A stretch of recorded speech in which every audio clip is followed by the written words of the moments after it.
Bienvenidos a otro capítulo. Esta vez voy a leer El espejo de Haruki Murakami, un escritor y autor japonés que ganó premios como Franz Kafka, Mundial de la Fantasía, el Jerusalén y el Hans Christian Andersen de literatura. Así que espero que les guste. Les recuerdo que cualquier sugerencia de texto me la pueden dejar en los comentarios o me la mandan a través de Instagram, que va a estar en la descripción. Y les recuerdo que estoy en Spotify y en YouTube. Aquí vamos. Desde hace un rato os oigo hablar de experiencias que habéis vivido. Y no sé, a mí me da la impresión de que este tipo de relatos puede dividirse en ciertas categorías. En la primera categoría se encuentran aquellas historias donde el mundo de los vivos está en la orilla y el de los muertos en la opuesta. Pero existen unas fuerzas que hacen que, bajo determinadas circunstancias, pueda cruzarse de una orilla a la otra. Son las historias de fantasmas, por ejemplo. Otras historias se basan en la existencia de ciertos fenómenos o de ciertas facultades que trascienden el común consentimiento tridimensional del hombre. Me refiero a la vivencia o a los presentimientos. Creo que, grosso modo, podríamos dividirlas en estos dos grupos. Pues bien, según he podido constatar, las experiencias de la gente, pertenezcan a una u otra categoría, se limitan a un solo ámbito, es decir, las personas que ven fantasmas los ven con frecuencia, pero no tienen presentimientos, y las personas que sí tienen presentimientos no suelen ver fantasmas. Desconozco la razón de que esto sea así, pero es evidente que existen ciertas disposiciones personales al respecto. Vamos, al menos esa es mi impresión. Luego, por supuesto, están los que no encuadran en ninguna de ambas categorías. Yo, por ejemplo. Llevo viviendo más de 30 años, pero jamás he visto una aparición. Sueños premonitorios o presentimientos jamás los he tenido. Me ha sucedido que, encontrándome con dos amigos en el mismo ascensor, ellos han visto un fantasma, y a mí se me ha pasado por alto. Mientras ellos dos veían una mujer vestida con un traje chaqueta gris de pie a mi lado, yo habría jurado que allí, mujer, no había ninguna, que estábamos los tres solos. No miento. Y ellos no son de los que van tomándole el pelo a los amigos. En fin, esta es una experiencia muy siniestra, pero no altera el hecho de que yo no haya visto jamás un fantasma, ni se me ha aparecido nunca un espíritu, ni tengo poder paranormal alguno. Vamos, que mi vida debe ser terriblemente prosaica. Sin embargo, una sola vez, me sentí tan aterrado que se me pusieron los pelos de punta. Hace ya más de 10 años que pasó aquello, pero aún no se lo he contado a nadie. Incluso hablar de ello me causa terror. Me da la impresión de que, si lo menciono, volverá a ocurrir. Por eso me he callado hasta hoy.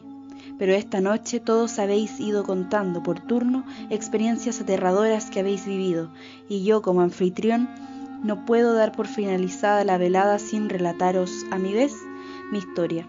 Así que voy a atreverme a hablar de ello. No, por favor, ahorraos los aplausos. No creo que mi historia los merezca. Tal como he dicho antes, ni he visto fantasmas, ni tengo ningún poder paranormal, así que es posible que mi historia os parezca poco terrorífica y que os decepcione. En fin, si es así, que así sea. Aquí la tenéis. Acabé el instituto a finales de la década de los 60. Unos años turbulentos, ya lo sabéis, era de pleno la época de las luchas estudiantiles contra el sistema. También yo me había arrastrado por aquella oleada, así que me rehusé a ingresar a la universidad y decidí vagar unos cuantos años por Japón, trabajando con mis propias manos. Creía que ese era el modo de vida correcto. En fin, cosas de la juventud. Ahora, cuando pienso en aquellos días, me parecen muy felices. Dejando aparte la cuestión de si aquel era el modo de vida correcto o equivocado, si volvieran a ser, posiblemente volvería a ser lo mismo. Durante el otoño de mi segundo año errático, trabajé un par de meses como vigilante nocturno en una escuela, en un instituto de una pequeña población de Niigata. Durante todo el verano había trabajado muy duro y me apetecía tomarme un respiro, y hacer de vigilante nocturno no era un trabajo que desplomara a nadie. Durante el día me dejaban dormir en las dependencias de los bedeles, y por la noche solo tenía que dar 2 rondas por el recinto de la escuela. En las horas que me quedaban libres escuchaba discos en la sala de música, leía en la biblioteca o jugaba al baloncesto en el gimnasio. Allí solo, por la noche, se estaba muy bien. ¿Que si tenía miedo? No, ¿qué va? A los 18 o 19 años se desconoce el miedo. Seguro no habéis trabajado nunca de vigilante nocturno, así que antes que nada, voy a explicaros un poco qué es lo que hay que hacer. Hay 2 rondas de inspección, la primera a las 9 de la noche y la segunda a las 3 de la madrugada. Así está establecido. La escuela era un edificio bastante nuevo, de hormigón, de 3 plantas, y el número de aulas estaba sobre las 18-20. No era muy grande. También estaban la sala de música, el aula de labores del hogar, el aula de dibujos y además la sala de profesores y el despacho del director. Aparte de las dependencias de la escuela, estaban el comedor, la piscina, el gimnasio y el salón de actos, y yo solo tenía que darme una vuelta por allí. Eran 20 los puntos que tenía que inspeccionar, y yo iba de una dependencia a otra, echaba una ojeada y ponía con el bolígrafo, OK, en el papel. Sala de profesores, OK. Laboratorio, OK. Claro que habría podido quedarme tumbado en la sala de los bedeles y haber ido marcando OK en todas las casillas, pero nunca descuidé mi trabajo hasta ese punto. En primer lugar, no requería un gran esfuerzo y, además de haberse colado algún tipejo dentro, al primero a quien hubiera sorprendido durmiendo habría sido a mí. Así que a las 9 de la noche y a las 3 de la mañana me hacía con una linterna grande y una espada de madera, y recorría la escuela de una punta a la otra, con la linterna en la mano izquierda y la espada en la derecha. En el instituto había practicado kendo y tenía gran confianza en mi habilidad. Mientras mi contrincante no fuera un profesional, no me daba miedo, aunque llevase una auténtica espada japonesa. Hablo de aquella época, claro. Hoy saldría corriendo. Era una noche ventosa de principios de octubre. No hacía frío, más bien hacía calor. Desde el anochecer pululaban los mosquitos. A pesar de estar en otoño, recuerdo que había tenido que encender 2 barritas de incienso para ahuyentar los mosquitos. El viento ululaba.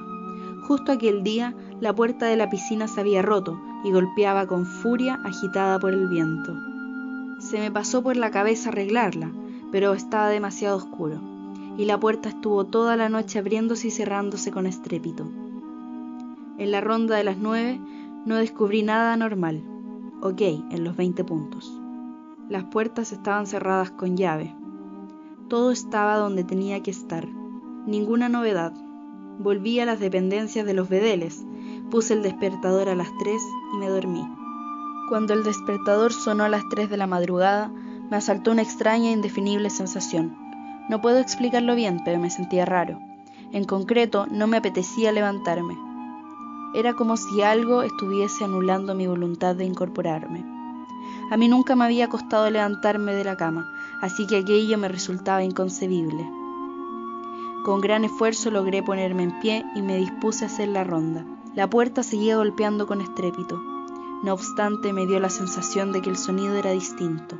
Podían ser simples impresiones, ya lo sé, pero me sentía extraño en mi propia piel. Qué raro, no me apetece nada hacer la ronda, pensé.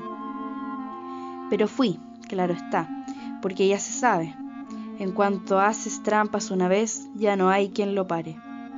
Así que agarré la linterna y la espada de madera y salí de las dependencias de los bedeles. Era una noche odiosa.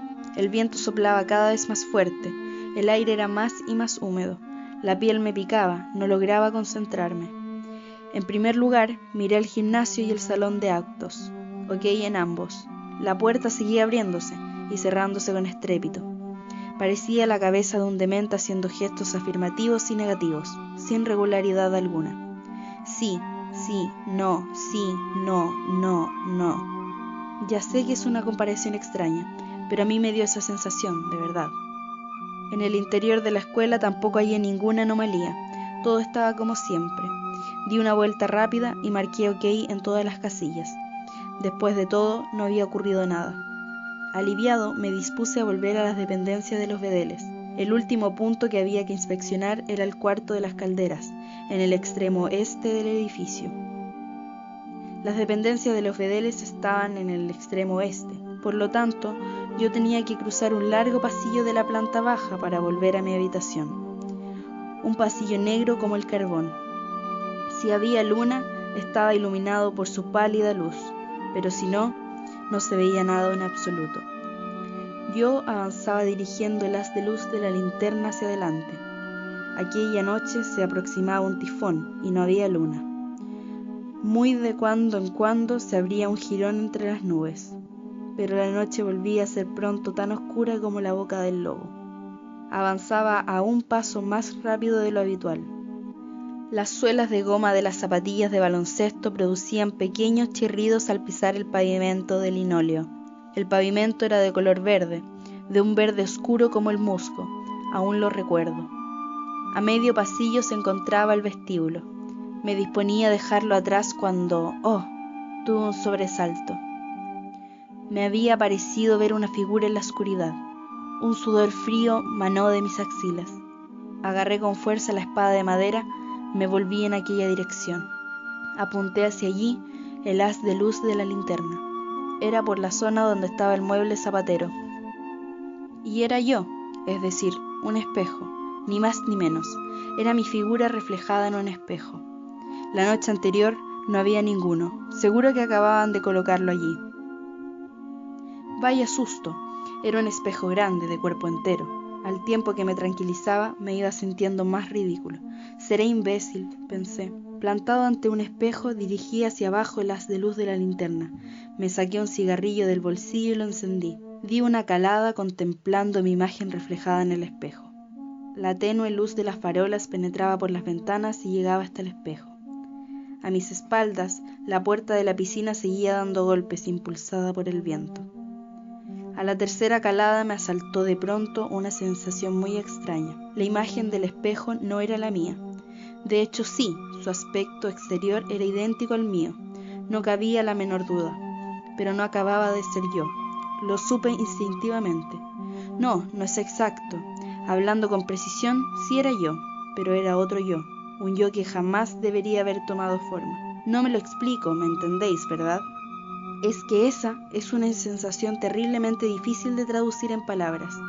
Sin embargo, lo único que comprendí entonces era que él mediaba con todas sus fuerzas, con un odio parecido a un poderoso iceberg que flota en un mar oscuro, con un odio que no podrá ser jamás aliviado por nadie. Eso es lo único que comprendí. Me quedé plantado ante el espejo, atónito. El cigarrillo se me escapó por entre los dedos y cayó al suelo. El cigarrillo del espejo también cayó al suelo. Nos contemplábamos el uno al otro. No podía moverme, como si estuviera atado de pies y manos. Poco después, él movió una mano, acarició el mentón con las yemas de los dedos de la mano derecha y luego, muy despacio, fue deslizando los dedos hacia arriba, como un insecto que le reptara por el rostro. Me di cuenta de que yo estaba imitando sus gestos, como si yo fuera la otra imagen del espejo. O sea, que era él quien estaba intentando controlarme a mí. En aquel momento hice acopio de las fuerzas que me quedaban y solté un alarido. Entonces las ataduras se aflojaron un poco y arrojé con todas mis fuerzas la espada de madera contra el espejo. Se oyó un ruido de cristales rotos. Eché a correr hacia mi habitación sin volverme una sola vez. Cerré la puerta con llave y me cubrí con la manta. Me preocupaba el cigarrillo que había dejado caer en el pasillo, pero fui incapaz de volver. El viento siguió soplando. La puerta de la piscina continuó golpeando con estrépito hasta poco antes del amanecer. Sí, no. Supongo que adivinaréis cómo termina la historia. Eso es, el espejo no había existido jamás. Cuando el sol ascendió por el horizonte, el tifón ya se había alejado. El viento amainó y el sol continuó arrojando sus rayos cálidos y claros. Me acerqué al vestíbulo. Había una colilla en el suelo. Había una espada de madera en el suelo, pero no había ningún espejo. Nunca lo hubo. Nadie había emplazado jamás un espejo al lado del mueble zapatero. Esta es la historia, así que no vi ningún fantasma. Lo único que yo vi fue a mí mismo, pero aún no he podido olvidar el terror que experimenté aquella noche. Y siempre pienso en lo siguiente: el hombre únicamente se teme a sí mismo. ¿Qué opináis vosotros? Por cierto, posiblemente os hayáis dado cuenta de que en esta casa no hay ningún espejo. Y, ¿sabéis? Se tarda bastante tiempo en aprender a afeitarse sin mirarse al espejo. De verdad.